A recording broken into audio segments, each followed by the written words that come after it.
Welcome to Neela's kitchen. நான் இப்போ பட்டணம் பக்கோடா பண்ண போகிறேன்.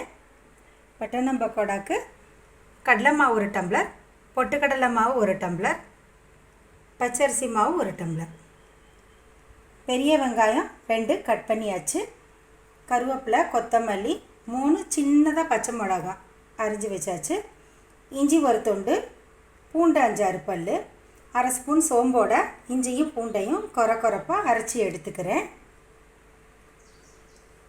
அரைச்சி எடுத்தாச்சு. இப்போ எப்படி செய்கிறதுன்னு பார்க்கலாம் வாங்க. நெய் 2 ஸ்பூன் ஊற்றிருக்கேன், 1/4 ஸ்பூன் சோடா உப்பு, கொஞ்சம் உப்பு,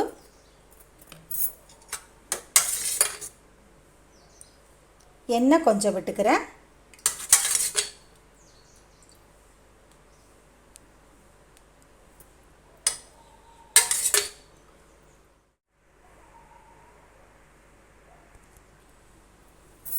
இப்போ இதை இப்படியே நம்ம சுற்றிட்டே இருந்தோம்னா கட்டியாக வரும், நுர வர மாதிரி கட்டியாக வரும். உங்களுக்கு நான் காமிக்கிறேன். உங்களுக்கு இப்படியே ஒரு 5 நிமிஷம் இப்படியே செஞ்சுட்டே இருந்தோம்னா உங்களுக்கு வந்து திக்காக வரும். நான் காமிக்கிறேன் உங்களுக்கு.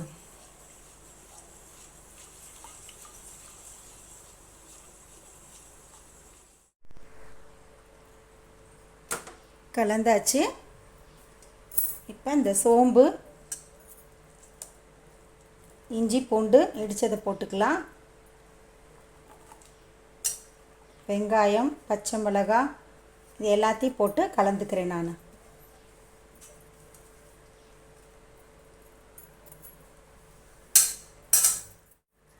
மிளகாப்பொடி கொஞ்சோண்டு இதையும் போட்டுக்கலாம். இதை நல்லா கலந்துக்கலாம்.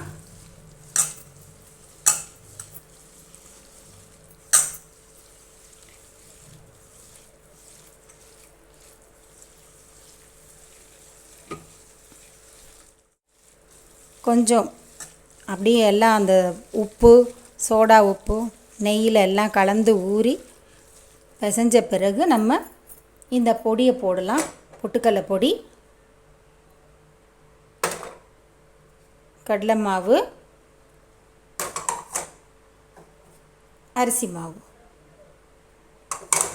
தண்ணி ஊற்றாமல் கிளறிக்கலாம். கிளறின பிறகு நல்லா கலந்த பிறகு கொஞ்சமாக தண்ணி தெளிச்சுக்கலாம். பாருங்கள், நல்லா இப்படி பிசைஞ்சாச்சு.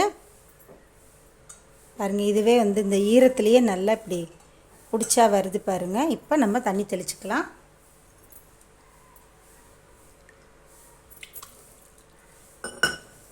இப்படி தெளித்து பிசைஞ்சிக்கலாம்.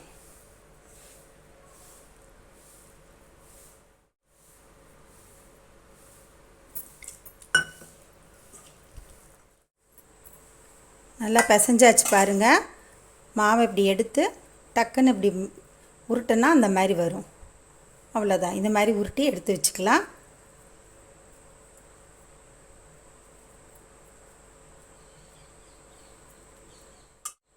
ரொம்ப டைட்டாக பிடிக்காமல் அப்படி கையில் எடுத்துகிட்டு டக்குன்னு உருட்டிடுங்க. இப்போ போட்டுக்கலாம் பட்டணம் பக்கோடாவும்.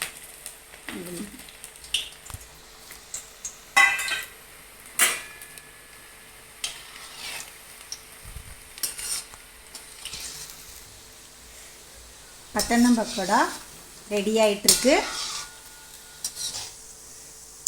ரெடி ஆயிடுச்சு. எடுத்துடலாம்.